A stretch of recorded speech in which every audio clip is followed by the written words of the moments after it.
and we're live on YouTube. Excellent. So a very, very warm welcome from Cape Town, South Africa to this 2 Macs and a Dram whiskey webinar hosted by myself, Guy McDonald, and Hector Macbeth. 2 Macs being Macbeth and McDonald.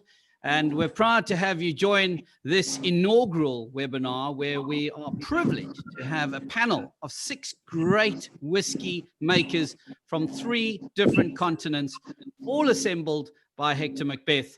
Remember, you are welcome to pose any questions you may have across the YouTube or Facebook chats, depending on how you're viewing us today. And we must say a big thank you to Whiskey Raconteur Bernard Gutman and my lovely wife, Bronwyn McDonald, for monitoring those platforms. And so to our panel with whiskey guru Hector Macbeth getting us underway on this whiskey journey around the world. Thank you very much, Guy. Yeah, indeed. Great to have a nice ensemble of whiskey people together. I was thinking about it earlier, all sort of quite new into the whiskey scene, probably all in the last 30 years or so. And then I thought about it, and Andy, that makes you the old boy here. But Andy, we're going to go to the brains behind the whole thing. Michael and I were chatting last week. We said, come on, let's do a whiskey webinar. We'll start off with Michael D'Souza, the master blender and distiller from the Coull Distillery. I was fortunate enough to travel with him last 2 Novembers ago to go and check out the whole setup over there. But we're going to just ask every panelist a sort of quick fire 5 questions. So we'll start off with you, Michael. What is your favorite whiskey to drink alone? It's a you know that it's a very tough question, Hector. Given the chance, I'm a big bourbon fan. I love rye whiskies. I think I would go with Blanton's bourbon. And would you drink that neat or with on the rocks? Probably neat. Yeah, and then if you could travel back in time, to which period would you travel and why? Sorry? If you could travel back to any period in time, to which period would you travel and why? Maybe the year 2000, 2006, where I got an opportunity to set up the entire single malt distillery. Because when I got the chance, without thinking twice, I grabbed it. It was a challenge. It was my passion. So I think 2006. That's it. Then something a bit more personal about you. What nickname did your parents have for you as a child? I've got a, Indian traditional pet name. It's Deep. Deep means land. It's light. So that's my pet name. Fantastic. I like that. I'm going to start using that from now on. And then last question, what's in your glass right now? Okay, I have a new bottling of Oloroso. It's a 7-year-old whiskey, 5 years in ex-bourbon cask, and another 2 years in a sherry, Oloroso butt. Bottled in March. This is the first batch. So I'm having Oloroso finish, 7-year-old single malt. Fantastic. I have the Paul John Christmas Edition 2019 in my glass. So Slanje bar to you. And yeah, so that's very interesting.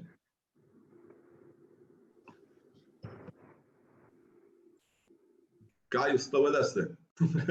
I am indeed. Do you want me to move on to Angela? Yes. Excellent. I shall do so. And so there we go. Let's just. Oh, we're both pressing it at the same time, Angela. You go. There we go. I was busy trying to unmute you, and you were trying to unmute yourself as well. Yeah. Angela Dorazio from Mackmyra Distillery in Sweden, no stranger to South African whiskey fans. And as you heard the rapid fire questions there, Angela, favorite whiskey of yours to drink alone? This means it doesn't have to be one of yours. It can be somebody else's, but you just love this whiskey. Right. I think, well, there are so many. I have so many favorite whiskeys. It's really difficult to say. Picking one right now would be, I'd say, a Woodford Reserve, a bourbon that is quite soft and Excellent. Yeah, I like bourbon, and I like that one because it's very sort of mellow, and right now it's quite warm, so I'd like to have one of those with a glass of ice. Well, you just hopped on to my second quick question, which was, how do you enjoy your whiskey? Do you enjoy it neat or on the rocks? Well, anyway, really, I'm not fuzzy. I'm not. I don't have to have it in a way or the other. Even though I'm fuzzy with how my taste buds are talking to me. So if they're talking to me in a particular way, I want the whiskey according to that. So a bit cooler or neat, or even in a nice cocktail, that's also fine. Even though I'm not really a cocktail person. If you give me a cocktail, I can have that, but usually I drink it neat, and when it's warm with some ice. I'm with you on that. Also with some ice, although it's melted already here in the South African heat. And I think this is an interesting question that we're going to ask all the panelists, because I'm sure a lot of viewers would love to know, how do the actual whiskey makers like or prefer their whiskey? Because everybody that's new to whiskey says, oh, what am I supposed to do with it? Put soda water in it, mix it with ice? I don't know. So that's a question that everyone else can expect. It's coming your way as well. But on to your next question, Angela. If you could travel back in time, to which period of time would you like to travel back to? Middle Ages? Well, it really depends on the purpose. If you talk about music, I'd like to go back to the 60s and meet the Beatles. Yes, well, I would. That's fantastic, because it seems like you met somebody that was almost with the Beatles, but we'll get to that question in a short while. Have you got a nickname that you can share with us that your parents have for you? That my parents had?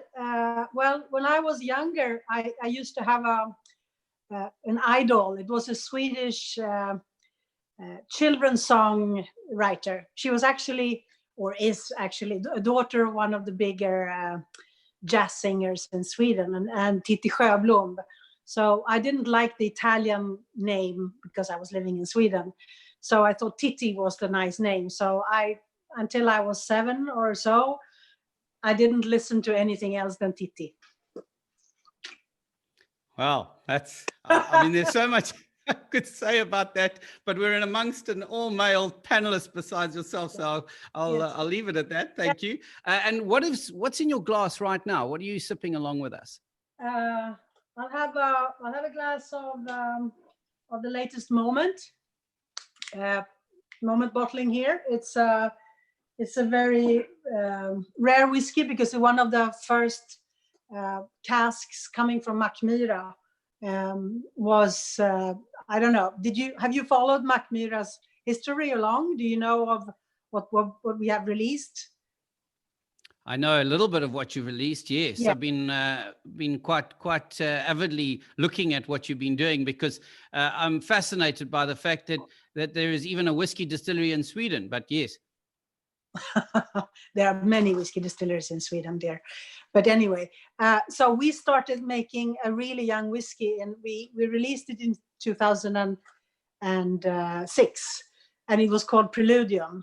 And we did a lot of those bottles, and those were our first casks distilled in 99 when we started distilling, and in 2000, 2001, and 2 on the pilot equipment.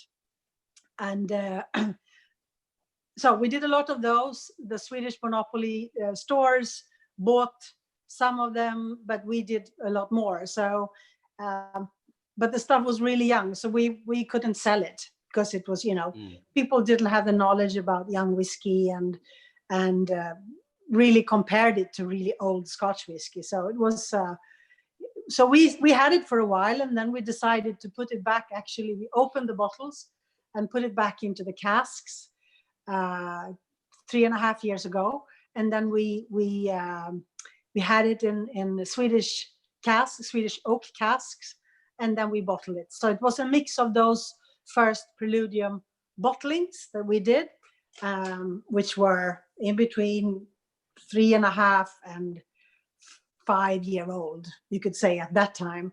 So now you can add like 4 more years to that. Incredible.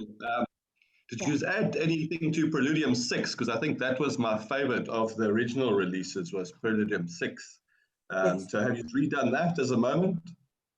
I think it was just a few bottles because that was so popular. That was the last one, and I think we sold most of that. Yeah, absolutely. That was really a good one. Yeah, it was one of my favorites. Moving on to Andy, our local boy. Andy, if you could just unmute yourself there.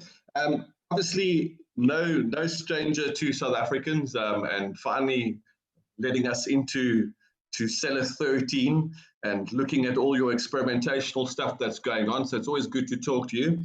But let's sort of bang through those quick questions with you as well, just from a different point of view. So your favorite whiskey to drink alone? It's got to be the Three Ships 15-year-old Pinotage cask finish. But my stocks are running a little bit low now, so I'm torn between the 3 Bs, which is to move to next, and that would be Bunnahabhain, Bowmore, or my own Baines as well. So if I'm alone, you'll find me somewhere within those 4 whiskies. Fantastic. And then Godfather or Star Wars? Sure, Godfather. Then if you could travel back to any period in time, which would it be and why? Probably the Roaring 20s, post World War I, cities like Paris and London, it just seemed to be one big, let's say, open expression party after the horrors and terrors of the World War. So, yeah, I think that would be a pretty nice period to have been around in. I think you wished that too hard because those people were all in quarantine. You shouldn't wish so hard. Yeah, I'm used to it now. Yeah. And your nickname as a child?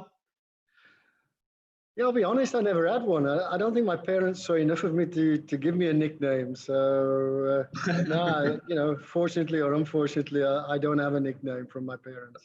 Perfect. And what's in your glass right now? At the moment, it's the upcoming vintage 2007 Three Ships 10-year-old, single malt, non-chill filtered, natural color, and we'll bottle it at 46.3 as soon as possible. Fantastic. I think I was fortunate enough to taste that one.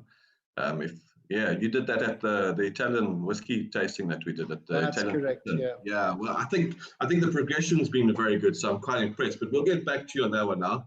Guys, going to take Anthony through the same 5 questions. Yes, a very warm welcome to you, Anthony Wills, founder of Kilchoman Distillery on Islay. And rapid fire questions for you. Your favorite whiskey to drink when alone? Well, I think it has to be an Islay, and I'm a fan of all the other Islay single malts. But if you had to pin me down and choose one, I'd go for Kalila. Excellent. On the rocks or neat? No, with a bit of warm water. I think with a bit of cool water, but it depends on the strength of the Kalila I'm drinking. It depends what time of day I'm going to be drinking it. But water is the only thing I will add to my single malt. And if you were to travel back in time, what period of time would you go back to? I think probably I would go back to the early 2000s. I mean, it's not very long ago, but that's when I dreamt up the idea of building the distillery at Kilchoman. And I think coming through that initial period was bloody hard work and very difficult. And those who started up distilleries will agree with me on that. I know Alasdair will, and a number of other people. And to come through that and have a brand now that's out around the world is pretty humbling, really. And we're enjoying what we're doing. And I think that's the period I look back on with a huge amount of pride. Wonderful, and wonderful for you as well, because it's really a period that was all about invention, and I'm glad that you're still reveling in that as well. In terms of nicknames, do you have one? Did your parents have one for you? Well, pretty boring, really. They shortened my name to Ant. There was a child's book called Ant and Bee, so that was very much what I was called in those days, and actually it's followed all the way through. All my friends still call me that. Ant or Ant and Bee? Ant. I'd rather just call it Ant rather than the Bee bit. Yeah. Yeah. What's in your glass right now? My glass right now is one of our limited releases that we've just put out. Loch Gorm, 100% matured in Raasay sherry. It's the oldest release of Loch Gorm. We've now got stock in the warehouse. It's nearly 15 years of age. So, we can now sort of be a bit more selective about what we put in our battings. But to my mind, the latest Loch Gorm is where I'd want it to be in terms of maturation and sherry influence, because being an Islay whiskey, we always still want to have that all that distillery character from Islay, which is the peat and the smoke and the iodine and the sea spray. And I think it's almost more difficult to work with sherry on the west coast, but it's come together really well, and we're delighted with it. We released it just as lockdown started, which was an interesting release, but it seemed to go okay, and we're delighted with the enthusiasm for it. It's interesting, I suppose. On the one hand, it's easy to release something that people can buy online and not necessarily take delivery of, but it's a bit different if you're trying to release a movie. Then it's a complete flop. Thank you for your answers, Anthony. Appreciate it. Thank you. Look, we'll come back to what's in your glass and have a look at Amrug as well. But now off to Alasdair. Alasdair, quite interesting. Two of the panelists before you, the period of time that they chose was probably where you are right now, just before that inaugural release. So. Yes, absolutely. So you can feel those same butterflies. Apparently, live that moment, because it's one that everyone wants to go back to. So, yeah, well, I will do. Favorite drink to keep so everyone says it's a difficult one. Depends on mood. Balvenie, Kalila, something like that, depending on my mood, or the Tweedale. I confess to quite liking that as well. And then rocks or neat. Again, I would probably have either water or some ice, to be honest. Yeah. And then if you could travel back in time to any period. I'd really like to go back to the 1800s. That's when my great grandfather was a whiskey blender in Coldstream in the Scottish borders, and I never got to meet him. It was basically it's his funeral, my christening the same week. So I would have loved to have gone back and just seen the roots of that business. Wow, that would have been incredible. And then nickname from your parents? Yeah, I used to get called Sonny Jim as I went, "Oi, Sonny Jim, stop doing that." So that probably tells you a bit about my childhood. Yeah, the superlatives that follow that could be quite interesting too. What's in your glass right now? I've got a Raasay While We Wait in my glass right now. So this is the style of whiskey that we want to be.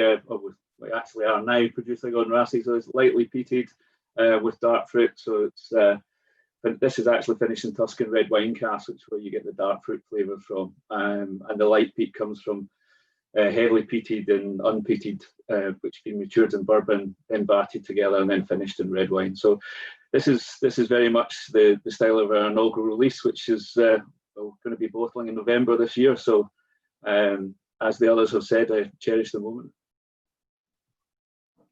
Fantastic. Well, we'll come back to you. I've got some of that as well. I'll join you on a wee dram with that. Over to you, Guy. You're such a show off, Hector. Graham Coull from Hello. Dingle, welcome, sir. Well, hello and welcome. It's lovely to have you with us. Favorite whiskey to drink alone? Not that we're supposed to drink alone, we're supposed to share our whiskies. No, I suppose if you've got a whiskey in hand, you're not alone, are you? So That's true. I've always got an answer for something. I don't know, when I'm sitting on my own, I'm probably reminiscing and looking back. So I'd maybe try something I've made previously, maybe a Glenmurray, try something with a bit of a kick as well. I think so. A cask strength Glenmurray would be nice. If I fancied a bit of peat again, Kalila would be my choice for that one. Excellent. Looking at your posture there, I think the answer to the next question is probably going to be Godfather. But in terms of favorite movie, where would you lean, Godfather or Star Wars? I have to confess, I haven't seen either of them in any shape or form. I am not a film buff in any way. So Mamma Mia is the extent of my film watching. Sing along. Well, there's a massive surprise for all of us that you're a Mamma Mia man. That's Oh, yeah, I love a bit of music. I would have thought Godfather, but there you go. If you could travel back in time, is there some exotic time in history that you would travel back to, or would it be last year when you moved from distilleries? I don't think anybody would want to rewind the clock just now well, if you want to go far back. For me, I think I would go back to the 16, 17, 1800s, and I'd like to see some illicit distilling going on. I think it'd be very interesting to see how whiskey evolved from its very basic beginnings. Would you like to do that from a viewing point of view or from a participant bootlegging point of view? I think it'd be hard not to get involved, I think. Yeah. It's been hard not to get involved in bootlegging in today's time during this COVID lockdown, when people come knocking and saying, you've got a collection of whiskey and wine, why don't you share with us? Graham, did you have a nickname from your parents when you were growing up? I was the youngest of three, so I think they'd run out of nicknames by the time I came around. But strangely enough, I gave myself a nickname, and I don't know why I did that. Why would you? But and it was Tapty, Tapty. Don't ask me what it Tapty. Yeah, don't ask me what it means. Why? But apparently, I gave myself that name. Well, it's very interesting because my parents had a dog named Taffy, and they're of Scottish descent, of course, so that's quite close. And like you, Graham, I also gave myself a nickname. The Mac Daddy D was the one I went with, while all my friends went with Pot Roast. I don't know why. What's in your glass right now? Well, in my Say glass again? is the latest release from Dingle. My first release here since coming across. We released it in March, just before lockdown. It's batch 5 single malt, so the 5th single malt release from Dingle, and it's a combination of bourbon, Pedro Jimenez, and Madeira cask. Sounds delicious. Thank you, Graham. Hector. Fantastic, guys. Thanks so much for that little intro and some interesting names coming out there. There was a question for you from the attendees there, Andy. What did your cricket mates call you? Eh? Andy, what? See, now he's muted, so we can't hear. Yeah, I answered online there. No, my cricket mates, I was known as Growler. Growler. Is that before or after the game that you did the growling? No, it was mainly during the game. I was pretty laid back off the field. Okay, awesome. Okay, Michael, we're going back to you. Like I said last time, after I visited you in Goa, you were on your way to Madeira and Portugal to pick up some new casks. So if we can sort of kick off that conversation with you right there as to what is your actual current wood program and what can we look out for in the not too distant future?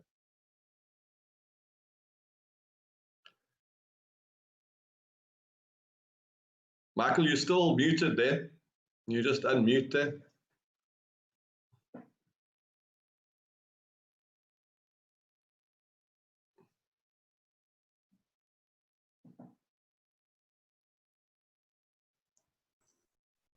There we go. Yep. Yeah. Okay. From when we last saw each other, we left I left back to South Africa, and you went to Portugal and Madeira. Correct. We started from ex-bourbon cask because given the weather we have it here, which is quite hot and humid, I thought ex-bourbon cask would be more safer. Then, if you see out of 20,000 casks, 80% of the cask is ex-bourbon. Then in 2014, I started going for alternative casks. I started with sherry casks. I got a couple of Oloroso and Pedro Jimenez. Then later I tried a couple of Portuguese casks. I went to Portugal to source some different port casks like Vintage Port, Tawny Port, and Madeira. So from the past 4 years, I'm into maturing, whiskeys that is previously matured and ex-bourbon, and I'm trying to finish it in these casks. In the future, maybe I would like to try some rum casks. Yeah, I think that would be quite interesting. I think rum cask would be, it would be complementing the aromas and the flavors of Paul John. So I'm trying to source a couple of rum casks now.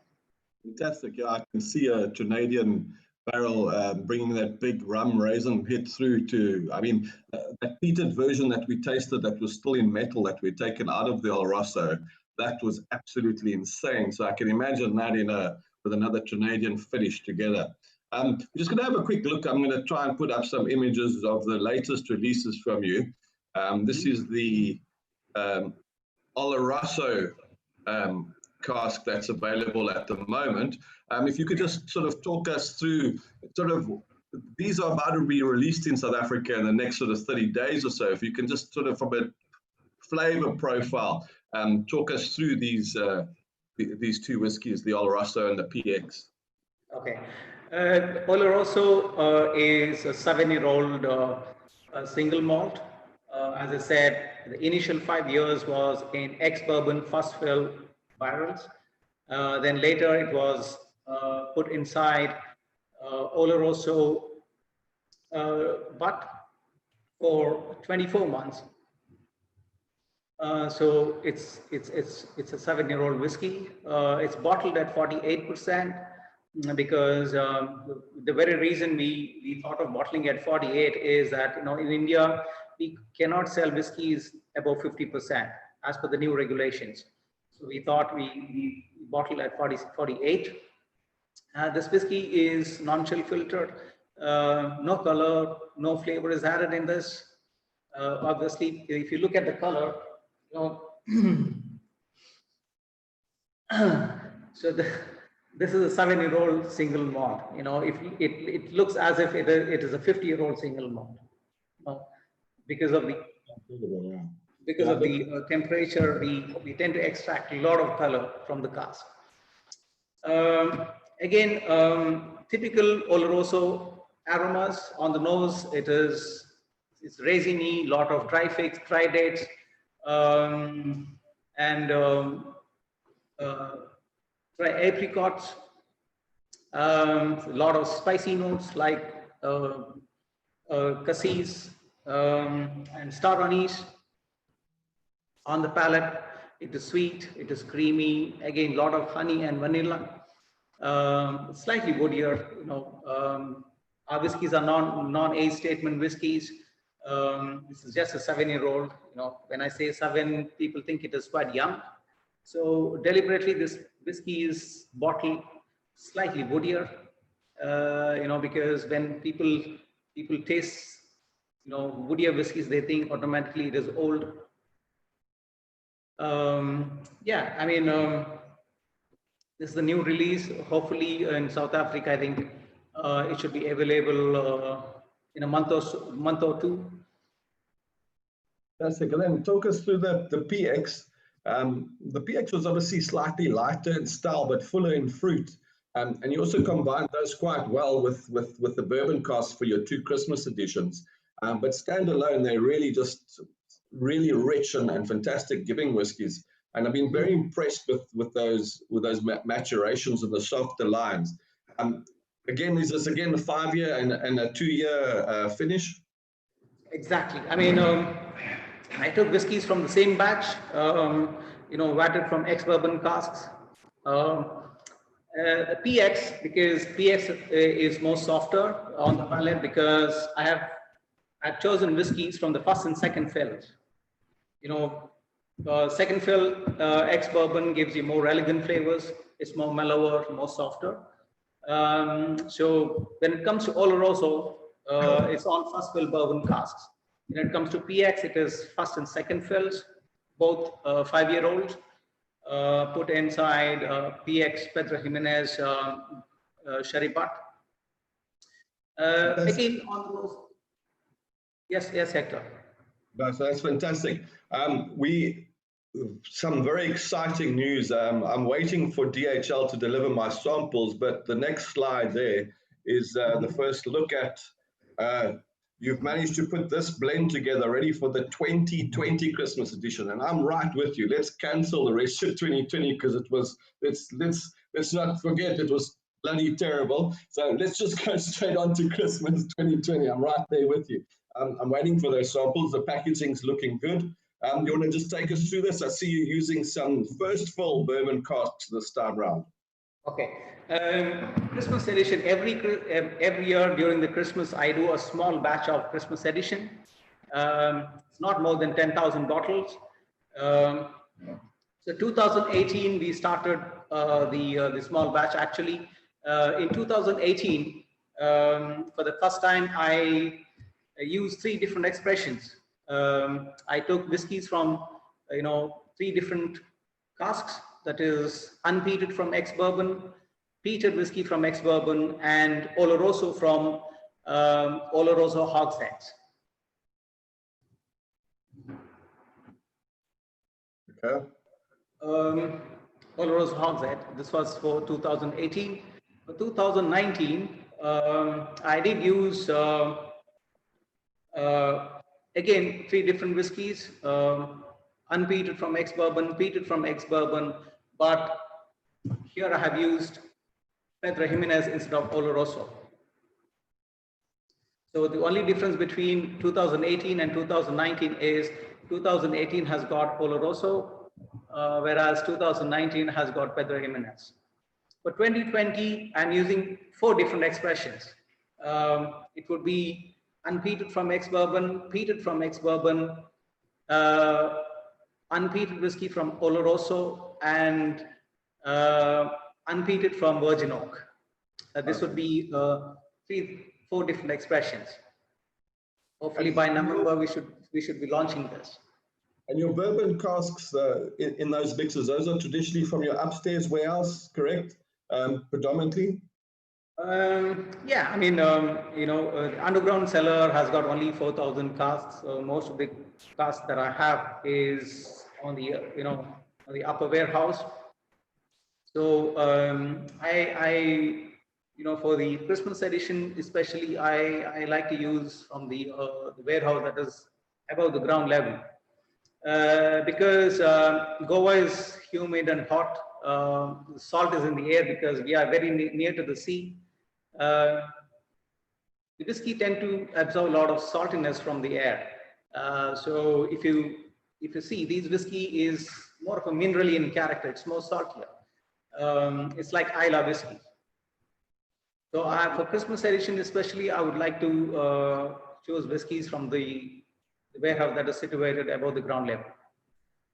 Yeah, I must say, they just give you this beautiful sort of extraction, but at the same time, they maintain the youthfulness of the spirit. They don't mature it necessarily, but the extraction is really, really good.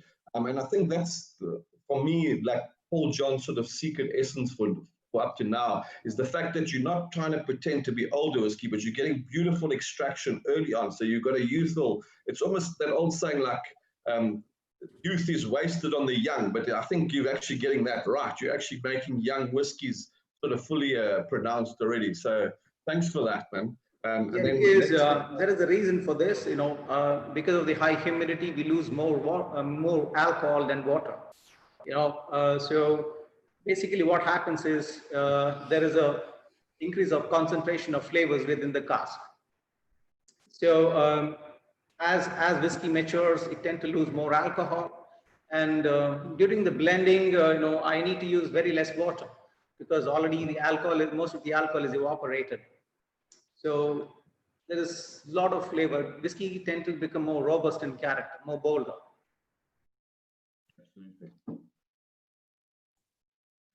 Hey, Guy. Thank you. Thank you very much. Fascinating. And there's a lot of chitter-chatter on the webinar chat, which is wonderful to see. Some really great questions coming through as well, which hopefully we'll have some time at the end to address. There's one that I'd really like to hear from Anthony on with regards seaweed cask finish whiskies. But as I say, that's all something we've got to look forward to. We move on now to Angela. Back to you, Angela, at Mackmyra Distillery. Two very interesting points that we'd like to hear about from you today. Your latest whiskey called Green Tea and the AI whiskey you mentored last year. But let's start with the green tea infused whiskey. I see that you worked with a lady named Yuko Ono, which is, of course, very close to Yoko Ono. And we all know how she led John away from the Beatles. So I hope Yuko Ono is not pulling Angela away from whiskey to go and make tea. That was a very good connection. No, she's really inspired by working with us. She's a tea grower. She's like, I think, third generation or something of tea grower from Japan. And I got to know her just after I've been to Japan in 2013, and she introduced me to her fantastic green teas. And actually, I tried them when I was in Japan, and I just it hit me how beautiful and complex and rich and aromatic and flowery and spicy and it had very, very many moving points, connection points with whiskey, I would say. So that's where the idea was born. And then I tried her teas when I got home, and I selected some vintage leaves that I wanted to try out. As I didn't know in the beginning, I didn't know how the experiment would go. And I took these leaves and I macerated them with pure spirit, and and then I put that into some small casks, which are the 30-liter casks that Mackmyra uses a lot for the private people who owns casks. But that's also a very good testing cask size. So I matured. I had some proper whiskey that I put into those casks after, and just after 6 months, the stuff was beautiful, and I could really sense the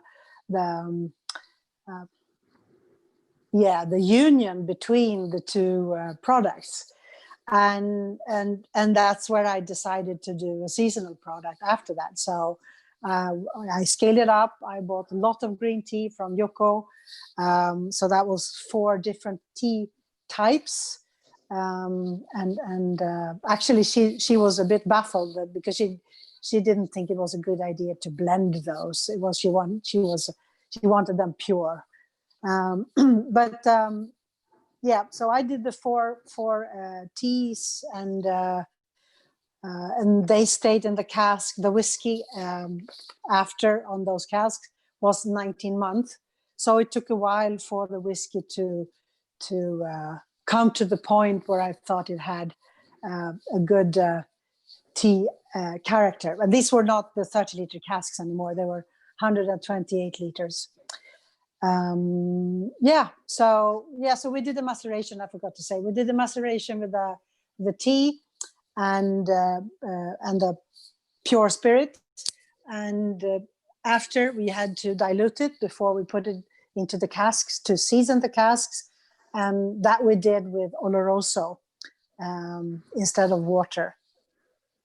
So we had this infusion, and which stayed in the casks for some months, and then when that was done, taken away and put the whiskey inside. And when I did the blend, as I always do, I always part from the notion that close to 100% of the finishing whiskey in this seasonal whiskey. But as many times it comes out, it needs some other casks to balance it up.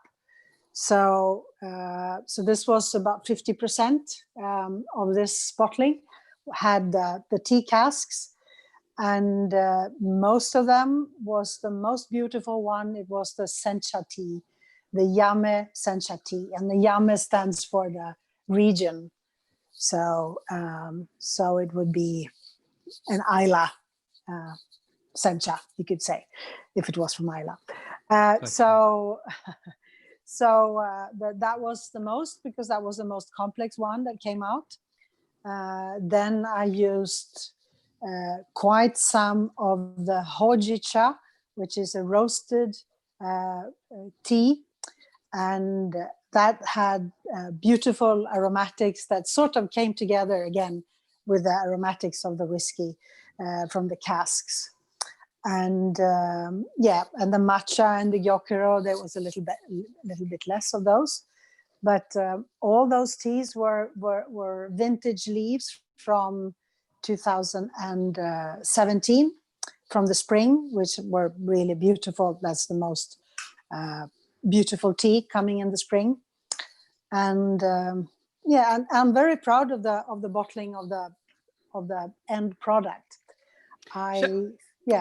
If I can interrupt you, Shane Perlman's Yes. asked quite a valid question, and he said, Yes. were you able to avoid the kind of bitter aftertaste that is usually associated with green tea?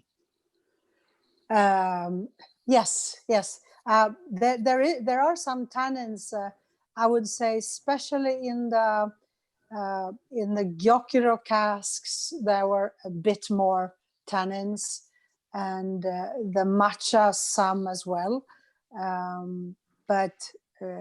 Yes, I think we managed to not have that overpowering. And if you look at these teas, they are so different from the standard green tea that you get in the shop. So it's like comparing cheap whiskey with a beautiful single cask whiskey.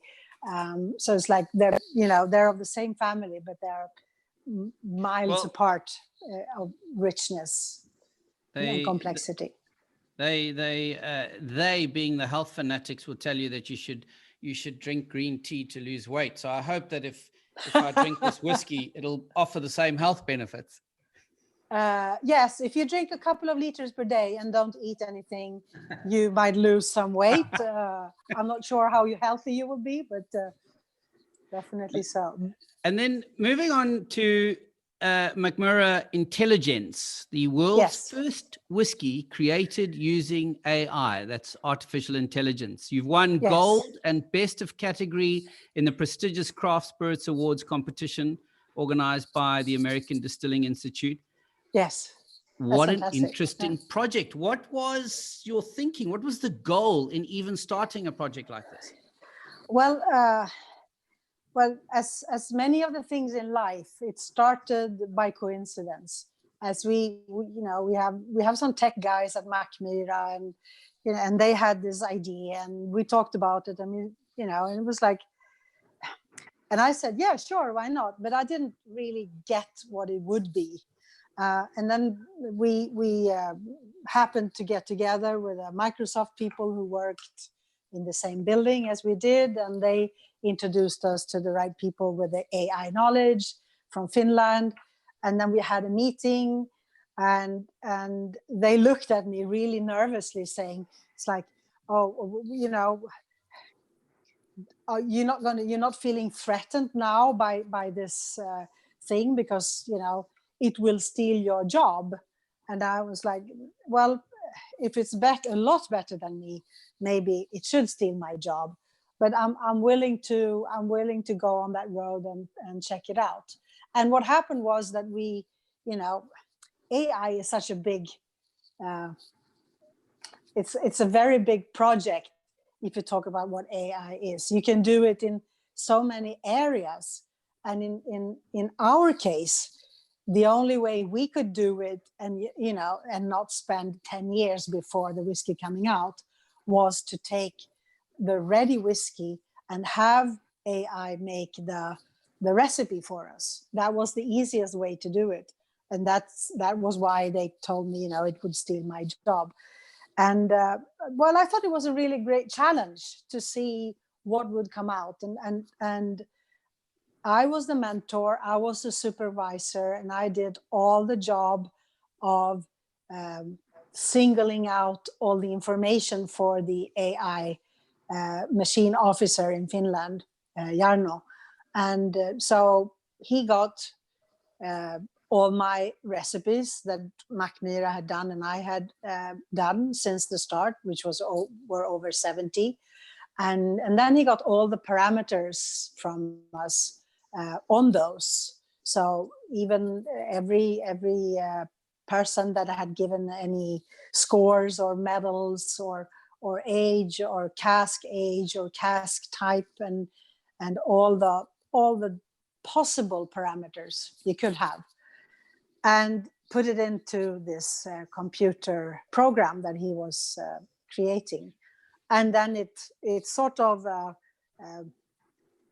got all that information together by having these two brains that an AI program have, like a generative brain and a discriminative brain, who sort of sends the information more than 70 million times back and forth, I've heard. And yeah, and then in the end,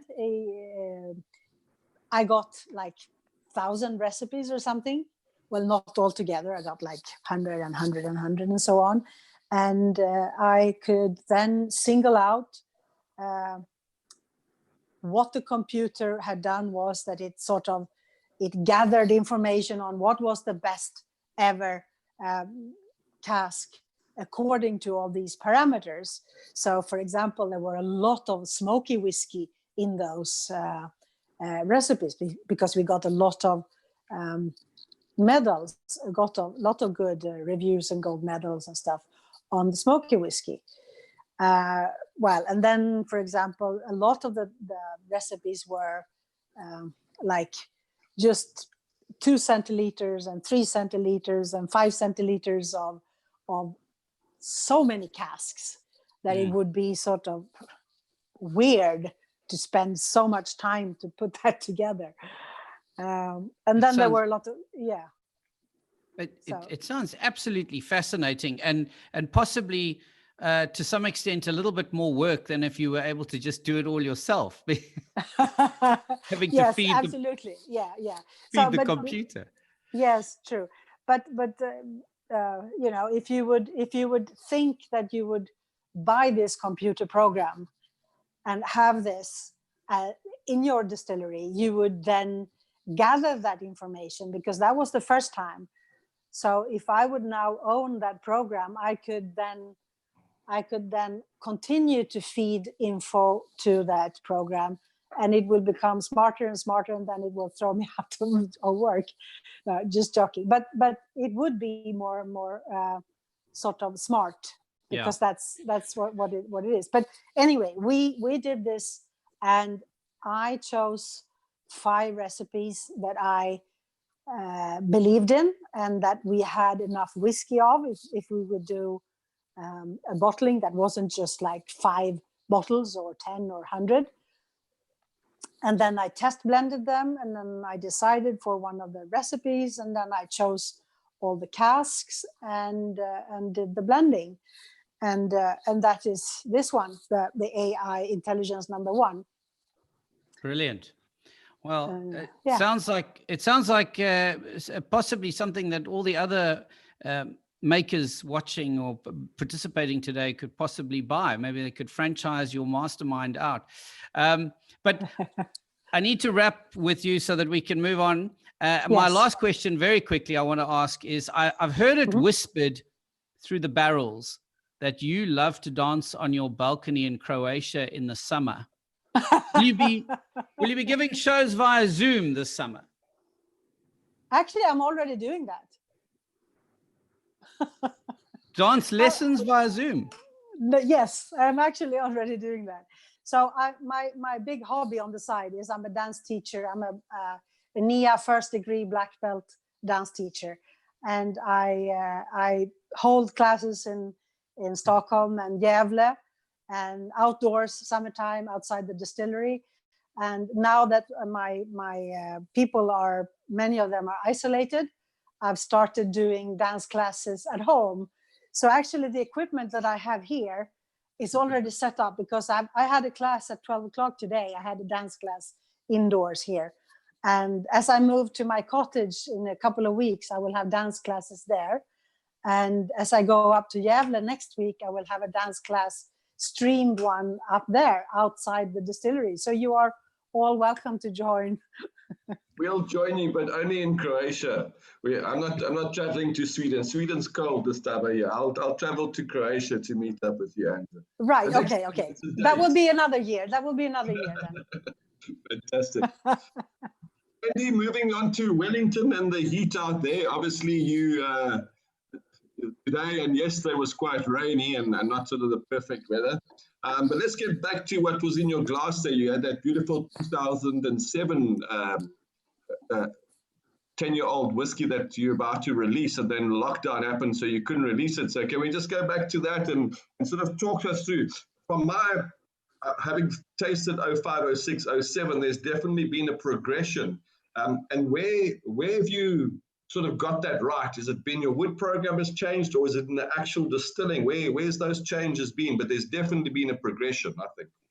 Yeah, I think actually it's definitely in the wood program. With the vintage 2005, because we get a lot of interaction between the wood, the spirit, and the atmosphere here in our climate. When I started with the vintage 2005, I just thought, let's lay the spirit down, all the casks, let the spirit do the work. And to be honest, it needed a little bit of support. So, over the years, the progression to 2006 to 2007, it's just been introducing a little bit of younger wood, newer wood, something which just, takes it away from being probably one-dimensional to giving it a few more aspects to the final whiskey. So this one you can expect, a little bit more newer wood in there, so there'll be a bit more spice, a little bit more, let's say, gentle oakiness coming through compared to 2006, 2005. The interesting thing for me with the 06 was the peating levels really resonated more than any of your other releases. Can you sort of pinpoint that how that peating level changed quite dramatically there? It actually didn't. I mean, the DNA of the single malt remains the same in terms of the barley and the phenol level of the barley. So there was no conscious decision to make it more peaty. So how it came out like that, it's one of those, remember, it's pretty much, if you can manage your fermentations well and your distillation well, those are well documented processes which, you should have a good grasp on. But the magic does happen in that, in the maturation stores, and, you're not totally in control of exactly what happens at what time. So maybe it was, not enough wood to tone down the smoke of last year's vintage 2006, but this year I think the smoke is still there, but it is, I think it's probably more back to being a little more subtle. Yeah, and also it's sort of, whereas that 06 was peat, there was no doubt about peat, whereas 07 I felt there was a little bit more wood smoke you know, from the actual barrel itself as opposed to from peat smoke. So I think it was a sort of a balance between peat and wood smoke, which I think was fantastic. And I think that's why, for me, the progression has really happened. And 08, 09, and 10, are they sitting in barrels already? I mean, yeah, they are still in barrels. Vintage 2008 is obviously ready. Vintage 2009 too. So what I've done with some of that liquid is I've revatted into other casks to make then older versions with different finishes. Okay. So, you know, there will be a vintage 2008 available in a 2009. And listen, we've been hit this year. I mean, there's just something which is kind of jinxing the vintage 2007. You know, this should have been out the end of last year, and then it was moved out to early this year because of some other projects, and then we've had COVID. So, you know, I'll just be like you say, it'll be glad to fast forward to Christmas and start 2021. Fantastic. I'm just going to ask the whole panel, because we're clearly not going to finish in an hour because we've only got 5 minutes left. Is everybody okay to keep going on past the hour? Is everybody okay with that? I got a thumbs up from Graham. Alasdair, you good with that? Okay, everyone seems to be okay, so we'll carry on going with that. Then I think just sort of, obviously, everybody knows about Cellar 13, and it's kind of like you've opened Pandora's box there. You know, it's something you always wanted to do, and now people are expecting it of you. And sort of, do you feel that pressure on you that you, or you're embracing the fact that you can finally make the whiskey that John told you about and you discussed over that festival that you met him at, and you thought, where that common sense is, because we know for a fact that those small single cast releases are definitely not about the money. It's about the passion and the love for it. Yeah, listen, we waited a while to start with these, to get away from core range. You know, it took the business and a little bit of pressure from social media to get that initial change. Once that's happened, I mean, the company's fully behind what we're trying to do now. There is just only so much you can do in a year. If I look at last year, for example, there was, 3 Baines global travel retail releases. There was the Masters Collection. There was the Whiskey Brother. So it's not a shortage. To get 5 projects out in a year is, in Distell's scheme of things, where there's projects on every other, kind of liquor category, and we only have so many project managers, then to get 5 done, I'm pretty happy with that. And this year would have been the same. As soon as Monday comes around and we can start turning the wheels again on this big machine, then, a lot of my work will be trying to help the team get these projects back on track, that we can try and meet some of the commitments we had for 2020. I know you had us a couple of months ago at the distillery, and we went into Storeroom 13. I won't discuss what I saw there, but there was one project that you seem to be okay with us discussing, and I'm quite keen to know where we are with the coffee malt. How far are we with that? Yeah, it's still in maturation. It's progressing nicely.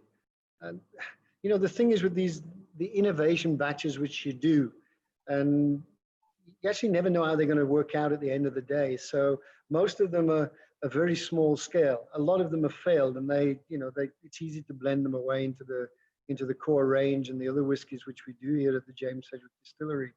But when you get those, the gems come through, it's really then, you're talking a few thousand bottles, and how do you do that, and how do you keep everybody happy? So, the coffee malt is developing well. It will just be, does it become a part of a Masters Collection or part of a Baines or something to do with the distillery? I mean, I'm sure the marketing guys are busy thrashing that out. It's not, that's not my part of the business. But my job is to give them all the options. And if they've got the options, then, and that's my commitment to the business. I will make sure there's always options for the marketing teams to work with. Fantastic. Thank you very much, Andy. We're going to move across the ocean to Anthony Wills, founder of Kilchoman Distillery on Islay. and situated in the northwest of the island, the only independent farm distillery on Islay, and the first distillery to open on Islay in 124 years. And I believe that, like Michael D'Souza's Paul John whiskies, your whiskies also hold their own with Desi Khana. That's Indian food, folks. Yeah, well, if Michael tells me they do, then that's good enough for me. So that's fine. You're one of only 6 Scottish distilleries still doing traditional floor maltings. Currently very unique in your completing all parts of the whiskey making process, from growing barley, malting, distilling, maturing, and bottling. Really a true barley to bottle experience. Talk us through your wood finishes today, if you will, Anthony. And as an independent, you've obviously got the freedom to experiment. So is that something you're exploring? Yeah, it is. I mean, we started off like most distilleries. You go with what you know is going to work, and certainly bourbon has always worked incredibly well for Islay single malts and some sherry. And we started off with those, and then since then we've experimented. We call them experimental cask types, and we've used all sorts. But rather than going down the finishing route, we've tended to go for full maturation, which is a little different from what's being done normally for the last sort of 15, 20 years. We've put our new spirit into port casks, rum casks, Madeira casks, red wine, white wine. We've just filled Calvados casks. We're just about to take delivery some tequila casks because we're now allowed to fill tequila casks, and a cognac cask. So, it's great fun to do that, but it's not our core business. We keep that quite a small part of the business in terms of limited releases. We stick very much to our core maturation program, which is bourbon, probably 60-70% into bourbon and 20% into sherry. Those combinations work incredibly well with our style of whiskey. And then the experimental casks are very much that. And we will continue that journey. I like the full maturation. It seems to work well with our spirit character. It's something that I enjoy doing because we're a small distillery. We're privately owned, and we can be as flexible as we like in our approach to things. Not that I'm going down the AI route quite yet. I'm very much involved in going into the warehouse and selecting the casks that we're going to use in our battings. We've now been releasing single malt since 2009. We were lucky and fortunate that when we did release, the market was receptive to non-aged single malt, and other larger distilleries have been doing it, and that gave it a bit of credibility. And so, fortunately for us, the single malt market and the whiskey market around the world has been booming over the last 10 or 15 years. So we started at the right time, and it's nice to have a little bit of a foothold in the marketplace. And if we go back to that question that it was Kasturi Banerjee that posed a little earlier on, who said, I've been hearing about seaweed cask finish whiskies. Can anyone help us understand what would it be like? Well, I know that gin apparently is, they use kelp over on, I think it's Harris. They dive for kelp. It's not something that, I'm not sure the SWA would be too impressed. I'd have to ask them that. Because we have some pretty strict rules and regulations in the single malt whiskey market, in the whiskey market in general. But look, everybody's going to push the boundaries. That's what innovation's all about.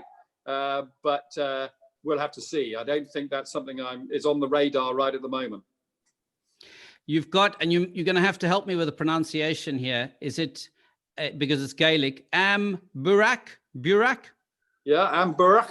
Amburach, Gaelic for the mess. Yeah, well, seems a strange name for a limited edition single malt. Well, it was a cock up. So Amburach in English is a cock up, a mess, a balls up, whatever you like to call it. That was exactly what it was, and it happens in every single distillery, I imagine, though you don't always hear about it, where 2 vats ready for bottling. were mixed together by someone who opened up the wrong valve, and they mixed together. So we had Mackmyra, our core expression, at 46% in one vat, and we were just about to release our first ever port cask matured, and it was only 3 years of age at 50%. Well, they were mixed together. I wasn't very happy at the time, and but we took them out, put them out into second refill casks, and just rolled them away into the warehouse and forgot about them. And then last year I went and looked at them and thought they were coming together, but I felt they needed a bit of a boost, a bit of a lift. And so we then decanted them into 100-litre ruby port casks for 6 months prior to bottling. And look, this is a one-off, complete one-off. Well, I hope it's going to be a one-off. We released it yesterday on our open day festival, the open day of the Islay Festival. 10,500 bottles at 46%. And it has a wonderful summer fruits character. You know, cask plays a massive role in the character of the whiskies that you release. This has worked very well, and we've had a lot of positive feedback. Hector, I'm sure you'll join me here that South Africa needs at least one of those 10,900 bottles, doesn't it? And possibly and for I us think just you to didn't have discuss. to even, I don't even think you needed to call it a Burach. You could have just made it 2020. Everyone would understand. Absolutely. I've got one last question, Anthony, and it's not necessarily about whiskey, but just something that I wanted to know. Lucy, the distillery pig, still working hard, assisting with pest control? No, sorry. Lucy unfortunately managed to eat some rat poison and was rather ill. So Lucy actually died soon after. That was very early on. That was 2004, actually. Oh, my word. Yeah, that was a long time ago. But no, that was a sad passing. So she isn't around anymore. But we've got a couple of cats that keep all our mice under control around the distillery. So they're doing a good job now. There is one more question that's come through as well. The Scottish government has handed out £1 billion to the hospitality, leisure and retail sectors. Have the distilleries been or have the distilleries benefited from it at all? No. It's something that we're lobbying hard to try and get them to realise that the distilleries are a massive tourism industry, huge number of visitors to the distilleries, and we're looking to try and persuade them that we should get a bit of that pot that's going around, because there's no doubt that tourism in the whiskey industry in Scotland and Ireland is very, very strong, and we believe that we should be part of that. So the SWA are working hard to try and persuade the government that we should be included in that bailout fund. Yeah, it's something that nobody could ever anticipated, and governments are just happy to shut things off. I wish they would be so easy to shut off their tax requests as well. Then maybe we would feel happy about things. That's true. Anthony, it's always great speaking to you guys. I think it was Alex Kreifeld that originally wrote a piece about the Macbeth cross, which is quite close to you guys. And I know I think it was commissioned by you guys. It's still my favorite part to tell everybody, yes, like the Macbeths invented whiskey on the Isle of Islay. So thanks for that. It helps gives me reverence. Alasdair, moving on to you, back to the Isle of Raasay. You're about to get into your inaugural release. Before we do that, I have poured in my glass some of the While You Wait, and I must say, wherever I take this on, whether it's a whiskey tasting or to all the whiskey shows I do, it definitely for 2018, 2019, one of the most unique styles of peated whiskey that have come out. And obviously using those Tuscan barrels had influence, but there's something else about the spirit that just has a sort of secondary sweeter level. Can you maybe try and elaborate a little bit on that? Absolutely. I mean, what we wanted to do, so we started with While We Wait back in 2015, before we even had the distillery built, because we wanted to start talking about the Isle of Raasay, and I wanted to start talking about the style of whiskey that we're making on the Isle of Raasay. And our whole, we were fortunate. as I'm sure Anthony was as well, we started with a blank sheet of paper. We were able to design the liquid, design the process, and we've designed the process in such a way, and it gives us flexibility in the way that we can make the spirit. And so I was very keen to kind of showcase that. So the Where We Wait is basically two different spirits. So you've got unpeated spirit matured in bourbon, and you've got heavily peated spirit matured in bourbon. Then we bring those together, we vat both of those, and then we finish it in the Tuscan red wine cask. And the idea of the wine cask is that we want these dark fruit flavors, so it's cherries and blackcurrants. And so we've got lightly peated and dark fruit. So that's essentially the style that we're making. But that sweetness as well is an important part of the new make that we're. So we started distilling on the Isle of Raasay in September 2017, and we do fairly long fermentations. We do up to 118 hours, 5-day fermentations, and that's for two reasons. One to build up the sweetness of the character, and also to build up those dark fruit flavors. So.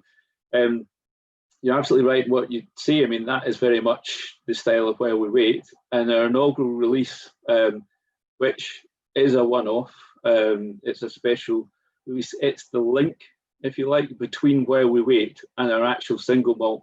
So our actual single malt on Raasay will be April 2021 when we bottle that.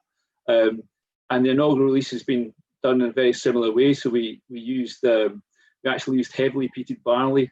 This is 48 parts per million, but we did a very narrow cut on that, and that's how we got lightly peated. And with the long fermentations, that's how we got sweetness.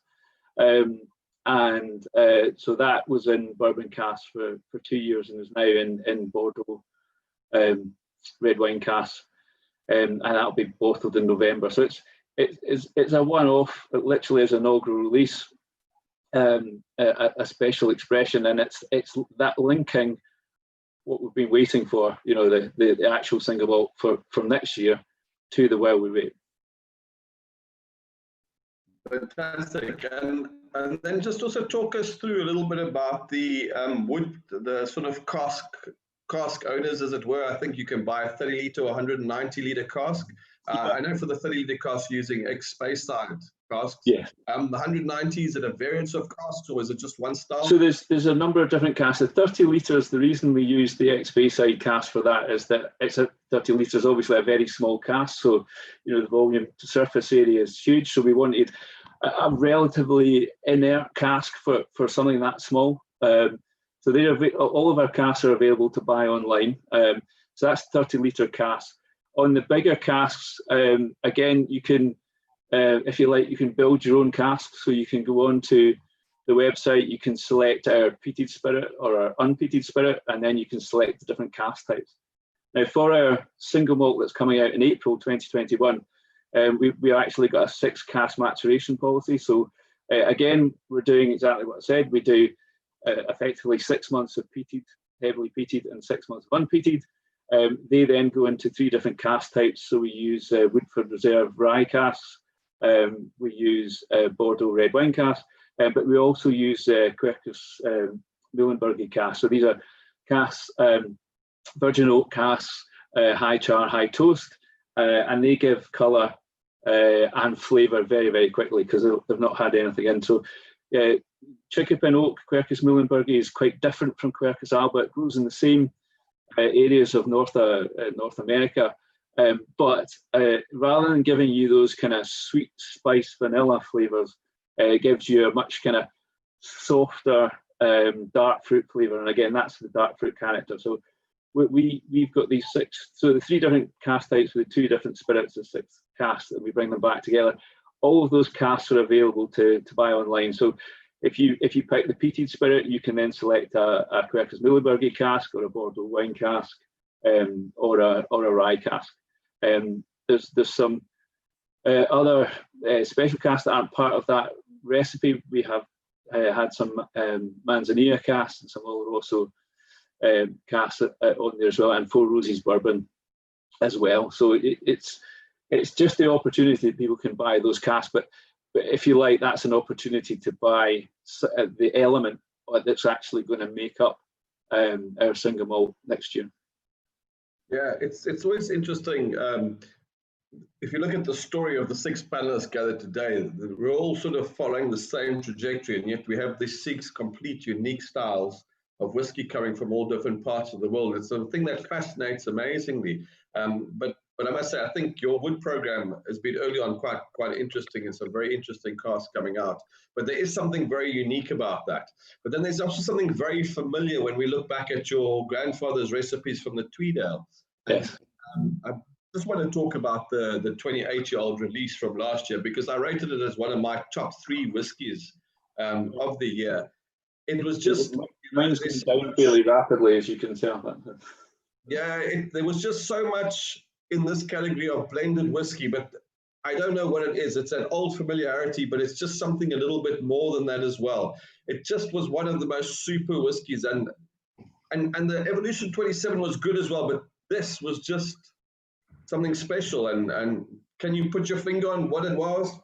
Yes, well, we called this the Tweedale Evolution. So if you like, it's the evolution from my great-grandfather's recipe. So my great-grandfather, well, the original business started in 1820 in Coull. So my great-grandfather joined the business when he left school in 1895, and he started as an office boy, and then he eventually took over the business in 1923. So, and he retired after the war. That was the end of the business and the whiskey. But I was fortunate enough to inherit what the family call the cellar book. And that cellar book has got all the blends the company produced from 1899 to 1916. So back in 2009, I inherited that book, and I went through the book and realised that I could potentially recreate the Tweedale blend. And that's what I did. And so in May 2010 was my first release of my Tweedale blend, which is a 10-year-old. And really over the years, we've progressed that. And the idea with Evolution was it's moving ever so slightly away from the original recipe. So the original recipe was basically 9 different whiskies, so a single grain, and 8 malts: Lowland, Highland, Speyside, and Islay. And in the Evolution, we haven't actually used any Islay. It's predominantly Speyside and Highland with the grain.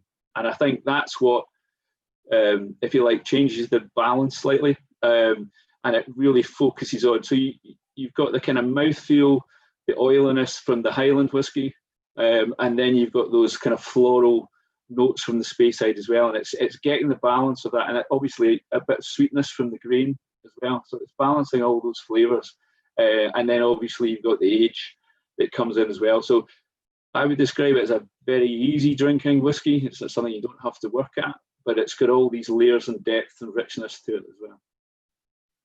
Yeah, absolutely. From my point of view, it just delivered in so many different things, and I think the cask strength also helped it sort of immediately get over any sort of cobwebs that the 28 years might have done. That cask strength just pushes it past that, and then so you don't get any of that tired wood. You just get the freshness, and that I think was the thing that blew me away. Was the nose on that whiskey was one of the freshest whiskies that I tasted in 2018, and yet it was 28-year-old. So it was interesting how that freshness came through. Yes, I think the bottling strength, as you say, bottling at 52%, I think that's, it's key. With other whiskies that we've bottled, we generally bottle at 46. All of our whiskies are non-chill filtered and natural colour. But sometimes you just do need to have that higher level of alcohol just to balance out the different flavours that you're getting in the whiskey. Fantastic. But we're going to be doing another webinar with the guys for the South Africans out there listening. We're going to try and get those 6 different casks, samples of each to you guys, and do some online webinar tasting of that range before the inaugural release. Obviously, COVID has scuppered our ideas somewhat, but we hope to still get that to you this year as well. Thanks so much, Alasdair, for joining us. So now on to Graham, all the way down in Ireland. To be sure. I don't speak that language. Well, you're going to fit in perfectly then. Probably. I believe, Graham, that it was a rather lengthy process that saw applicants from across Europe as far as Australia, g'day mate, apply for the highly sought after position of Master Distiller at the Dingle Distillery, which you landed in October of last year, which also goes to explain, Hector, why we weren't able to get Graham onto 2 Macs and a Dram last year to talk about Glenmurray. You were obviously moving house, but you couldn't publicize it. Yes, yeah. It was a bit of a journey. I'm sure most of you are used to travelling, but moving from Speyside to Dingle is quite a trek. We're on the far west coast of Ireland, so you can't really get much further west. Well, for the record, we thought that your work there yielded some delicious results, especially personally for that Chardonnay cask finished Dram. That was well delicious.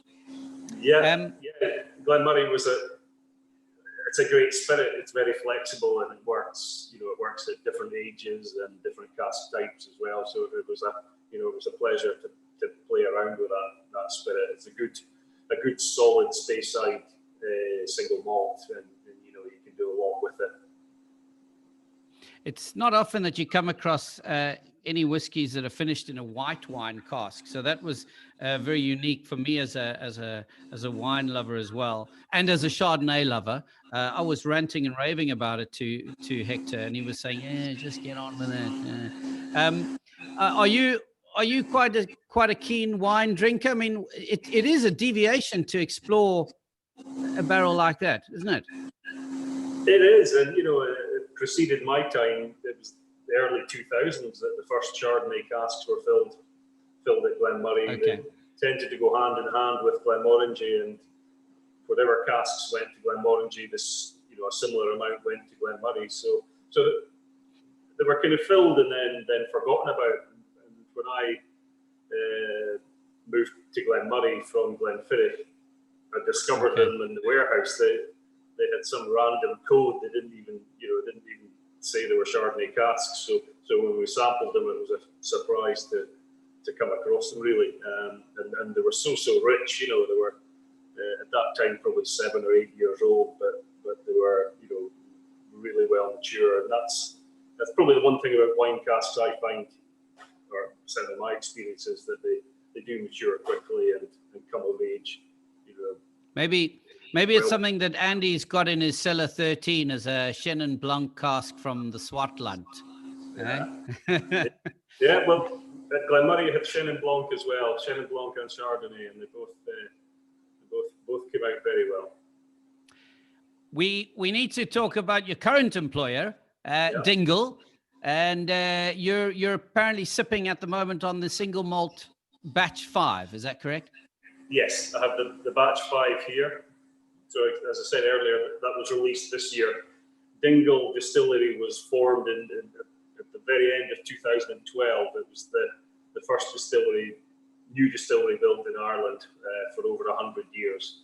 So it really started the renaissance in Irish whiskey, and I believe now there's over 30 new distilleries either in production or certainly in planning. The interesting thing is you always do small batch bottling, and with that, in every batch you do 500 bottles at cask strength. Why is that? Can you tell us more? The 500 cask strength, really, the number relates back to the founding fathers.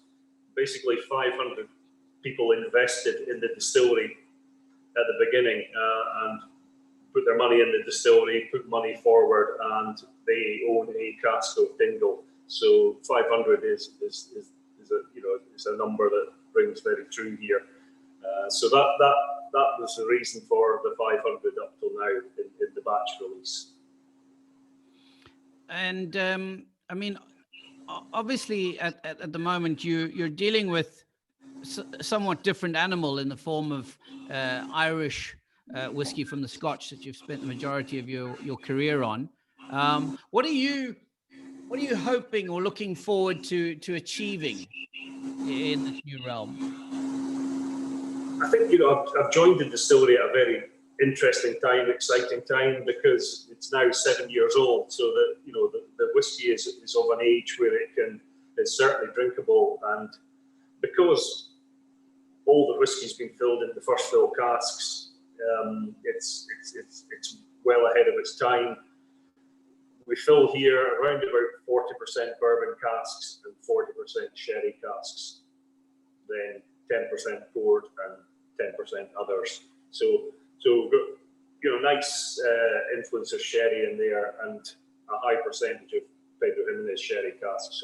So there's a lot to play with just now. I think, you know, what I've done since I've started is looking towards the next 5-10 years and just deciding, you know, where we go as a distillery in terms of the range and expressions, and, you know, widening the cask types that we fill, and just looking to the future.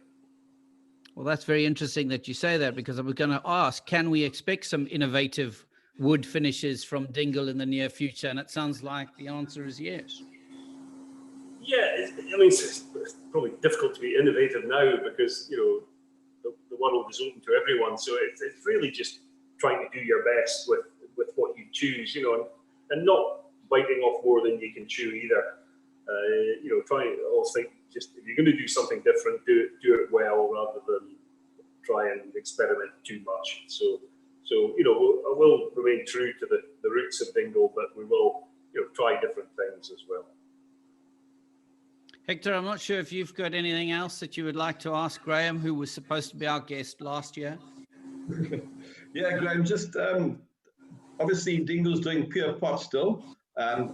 Most of the other new Irish distilleries are doing grain, single grain, pure pot still, single malt. You guys going to stick to pure pot still? We're doing pure pot still, and we're doing single malt. I think you know, I think we'll stick to that. Although I have introduced some peated single malt this year. We produced peated single malt spirit earlier this year. So, you know, I did that at Glenmurray, and I did that at Glenfiddich. So it's been nice to try that on, you know, on this side of the water as well. Yeah, and sort of from a South African point of view, are you guys in talks with anybody to get the Dingle brand in South Africa, or where are you currently? Yeah, I believe our sales team are working that way. You know, we are growing. The stock we have available for bottling is growing. So over the next few years, hopefully the markets will increase. We've also got quite a strong gin brand as well, Dingle Gin, which, you know, has done very, very well. So that opens doors for us as well. That we, you know, the fact we have a gin and a whiskey to promote, and also we do Dingle vodka as well. Fantastic. And then question from the panel, they wanted, so not from the panel, from the attendees. The distillery centre is closed at the moment, obviously under COVID. Is there any plans to open it again this year, or are you just going to sort of let it be? I think for us, we're waiting. We do hope to open and reopen. For us, July 20th seems to be quite a key date where we may be able to do something. So, you know, Dingle is a very popular tourist town, and you know, we hope that there'll be a lot of domestic travellers and people willing to get out, and you know, as long as we can do it and keep them safe, then you know, we will give it a go. Fantastic. Well, we look forward to getting something in South Africa. Hopefully it does work out to be that way. But Guy and I will definitely keep in contact with you, so we maybe bring some personal stock. And for a couple of our attendees today, we're going to be doing a competition after this webinar. For the next week, we will be running questions that are going to be related back to the webinar. We will be giving some prizes out. So those of you that are sort of watching and participating, please do look out for us in the social media for the questions and pull in your answers. And then hopefully we'll have another session in a not too distant future, and we hope we can count on all of you guys that have supported us to come and join us again. We've gone 30 minutes past our hour, which is probably not too bad, I suppose. Just want to say thank you to everybody. Thanks, Michael, for the idea. And thanks for putting together an exceptional panel, guys. For me, the one thing you all have in common is you represent whiskey now, not the old traditional, you know, you're making whiskey for the love of it as opposed to for the heritage of it. And I appreciate that from my personal point of view. With this type of whiskey in my glass, life can only be good, even if they're forcing me to lock up. Thank you so much. Over to you guys, if you've got some last comments. I have, thank you, Hector. Just one question from Tony DaCosta for Angela. When can we get your whiskey in South Africa, is the question.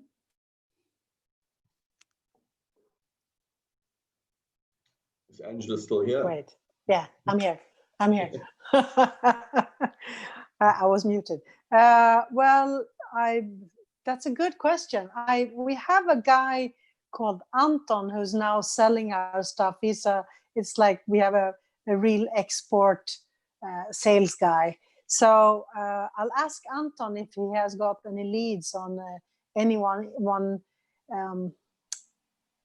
interested in buying Mackmyra, because we tend to like to sell our whiskies to importers and distributors who love and understands our whiskey, just as you talk about the whiskey of today that we represent, Hector.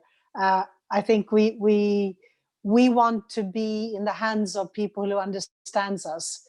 So if there's just someone who just want to buy it and doesn't understand us, we know it would be staying on the shelf. So, well, I can get back to Hector and Guy about that, but for now I can't answer that.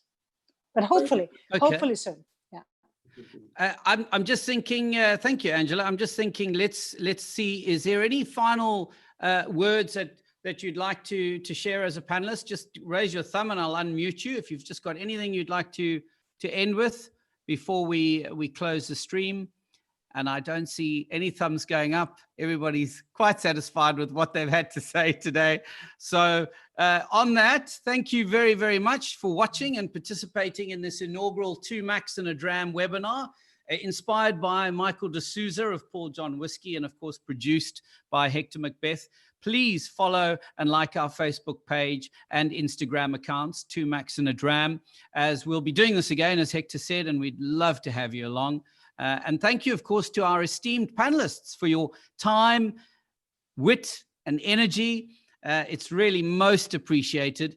And to you viewing, I say, remember, too much of anything is bad, but too much of good whiskey is barely enough.